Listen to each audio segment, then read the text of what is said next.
ಯಾರನ್ ಬೇಕಾದ್ರೂ ಕ್ಷಮಿಸಿ, ಆದ್ರೆ ನಿಮ್ಮಲ್ಲಿರುವ ನಂಬಿಕೆಯನ್ನೇ ಕೊಂದವರನ್ನ ಎಂದೂ ಕ್ಷಮಿಸಬೇಡಿ. ಯಾರೋ ಒಬ್ಬ ವ್ಯಕ್ತಿಯನ್ನು ಸಮಯಕ್ಕೆ ತಕ್ಕಂತೆ ನಂಬಿಸಿ ಮೋಸ ಮಾಡ್ತಾರೋ ಅಂತವರಿಗೆ ಆ ಸಮಯವೇ ಒಂದು ದಿನ ತಕ್ಕ ಪಾಠ ಕಲಿಸುತ್ತೆ. ಜೀವವಿಲ್ಲದ ಮೊಬೈಲ್ ಜೊತೆ ಪ್ರತಿದಿನ 10 ಗಂಟೆ ಕಳೆಯುವ ನಾವುಗಳು ಜೀವ ಕೊಟ್ಟಿರೋ ಜೀವಗಳ ಜೊತೆ 10 ನಿಮಿಷ ಚೆನ್ನಾಗಿ ಮಾತಾಡೋದಿಲ್ಲ ಅಲ್ವಾ? ಜಿಪುಣ ಕೂಡಿಟ್ಟ ಹಣ, ಜೇನುಹುಳು ಕೂಡಿಟ್ಟ ತುಪ್ಪ ಇವೆರಡು ಯಾವತ್ತಿದ್ದರೂ ಪರರ ಪಾಲು. ಜೀವನಕ್ಕೆ ಹಣ ಮುಖ್ಯವೇ ಹೊರತು ಹಣವೇ ಜೀವನವಾಗಬಾರದು. ಎಲ್ಲವನ್ನೂ ಸಹಿಸುವ ಶಕ್ತಿ ಎಲ್ಲರಲ್ಲೂ ಇರಲ್ಲ. ಎಲ್ಲವನ್ನೂ ಸಹಿಸಿ ನಿಂತವರನ್ನು ಯಾರು ಸೋಲಿಸಲು ಆಗಲ್ಲ. ನಿಮಗೆ ಬರಬೇಕೆಂದು ವಿಧಿಲಿಖಿತವಾದದ್ದು ಬಂದೇ ಬರ್ತದೆ. ಇಲ್ಲವಾದದ್ದು ತಿಪ್ಪರಲಾಗ ಹೊಡೆದ್ರೂ ಬರೋದಿಲ್ಲ.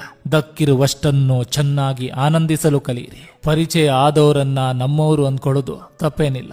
ಆದ್ರೆ ಅವರು ನನ್ನಾಗಿ ಅಂದ್ಕೊಳ್ಬೇಕು ಅಂತ ಯೋಚನೆ ಮಾಡ್ತೀವಿ ಅಲ್ಲ, ಅದು ನಿಜವಾಗ್ಲೂ ದೊಡ್ಡ ತಪ್ಪು. ನಕಲಿ ಜನರೊಡನೆ ಅಂತರದಿ ಬದುಕು, ಅಸಲಿ ಜನರೊಡನೆ ಬೆರೆತು ಬದುಕು.